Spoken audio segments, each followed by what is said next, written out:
Bonjour à tous. À la fin du mois, le Sénat examinera la proposition de loi Bien vieillir, dont l'une des mesures très attendues est la création du groupement territorial, social et médico-social, le GTSMS.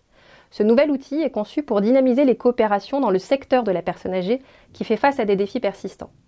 Le GTSMS concerne tous les établissements et services médico-sociaux et sociaux, publics et métropolitains, EHPAD, accueil de jour, ESSAD. Il sera chargé de gérer pour ses membres au moins une fonction importante parmi une liste non exhaustive fixée par la proposition de loi et pourra détenir et exploiter des autorisations médico-sociales.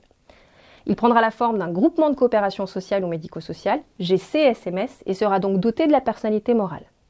Ce nouvel outil se doit de réussir et nous sommes convaincus de son intérêt, mais nous avons identifié des points critiques. Là où la proposition crée une obligation d'adhésion au GTSMS ou au GHT pour les personnes publiques autonomes, elle laisse le choix aux centres d'action sociale et aux établissements publics de santé d'adhérer ou non à un GTSMS. Si on comprend que ces statuts emportent des différences, tous ces gestionnaires sont pour autant confrontés aux mêmes problématiques, manque de financement, d'effectifs, etc.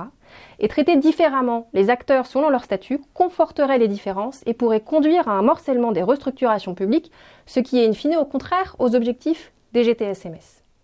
Aussi, nous soutenons l'idée d'un régime unifié offrant la faculté et non l'obligation d'adhérer au GTSMS à tous les gestionnaires. Cela encouragerait une approche plus cohérente et efficace, cruciale pour les restructurations nécessaires. Un autre aspect important est l'implication des acteurs qui pourraient passer par exemple par l'élaboration obligatoire par ces acteurs eux-mêmes d'un projet territorial médico-social pour définir les mesures idoines de restructuration. Enfin, la réussite du GTSMS tient aussi pour beaucoup à la gouvernance. Le texte devra nécessairement en particulier clarifier le rôle du futur directeur du groupement et la place des établissements. Gageons que le Sénat saura apporter toutes les améliorations nécessaires à la réussite de ces nouveaux groupements.